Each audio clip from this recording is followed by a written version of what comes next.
Shalom, I'm Naama Rue.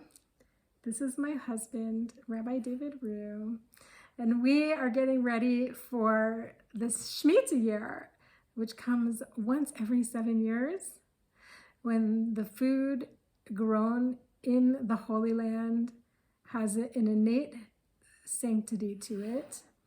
Of course, there are many details about it, and it's quite an opportunity.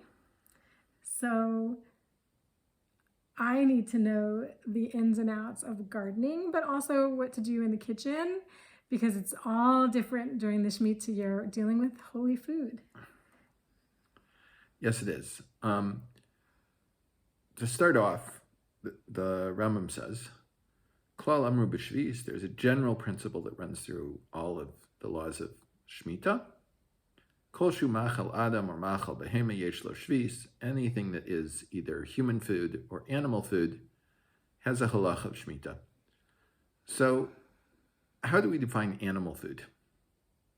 Is animal food anything that the animals want to eat or are willing to eat? Or is animal food something that most people save to feed to animals, or most people think of it as animal food? The chaznish, and this especially applies if you think about it to peels, when we're peeling food, potato peels, carrot peels, zucchini peeled, whatever you happen to peel, or a fruit, do these things have the sanctity of Shmita on them or not? So the chaznish said, "Haklipa shekilif kodesh adayin b'kedusha shvi shaharei yesh bo okhel." The chaznish says when you peel something, it still has kedusha because there's still food to it. Umeniach haklipa b'kli ad sheyitapesh v'yifasel mechilas adam v'az hu muter la'ashlicha.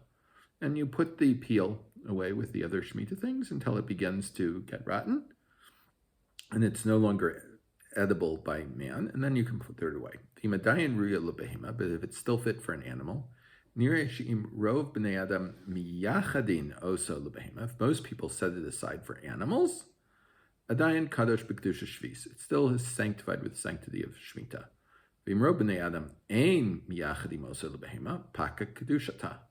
And if most people don't use this for animal food, don't set it aside for animal food, then its sanctity has left it. So the chaznish goes like the second of the two possibilities. However, Rav Kook in Shabbos Haaretz says,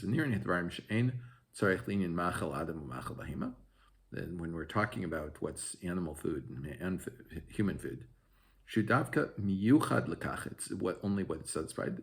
Elakoshu rui lemachal adam afilu al yedei hak. So if we're talking about human food, anything that's fit for humans, even though it may only be eaten by humans with difficulty or when they're hungry, dino kamachal adam, then it's human food.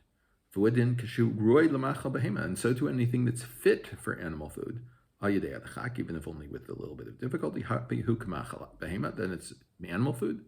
Linyan din kedusha shvis, in terms when we're going to determine whether it has a sanctity of Shmita or not. So Rav Kook is much more machmir than the chaznish. Not what people think, that the chaznish should always be machmir and Rav Kook is always mekel. In Shmita, it's almost always true that Rav Kook is more machmir than the chaznish.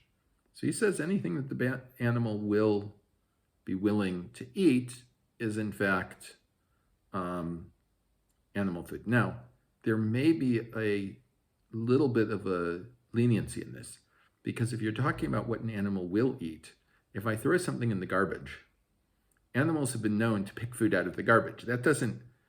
Throwing the food in the garbage directly, if it would only be eaten by an animal, doesn't make it muse, doesn't make it disgusting for an animal. The animal is perfectly happy to go through your garbage and find the food. Also, they eat human food. Yeah, no, but if something is human food, it's obviously Shmita. The thing is, if something's not human food, but it is an animal food, it will still have the sanctity of Shmita. The fact that the animal will eat it out of the garbage means, according to the first definition that Rav Kook is using, that anything that the animal will eat has sanctity of Shmita. So you can't normally throw food in the garbage because you make it disgusting and you've made it unusable for its primary use as food. But according to Rav Kook's definition of what has the sanctity of Shmita, which is anything that the animal will eat, the animal will still eat it. So you haven't removed its sanctity of Shmita. Having said that, there is a counter argument to this, in that I'm not supposed to make disgusting. Objectively, when I've thrown things in the garbage, it's become disgusting. And therefore, it's not something that I should do to things for Shmita. So according to Rav Kook, it really seems proper that, at least to me, other people disagree, that you should put the peals aside until they begin to rot a little bit, and even animals wouldn't use them.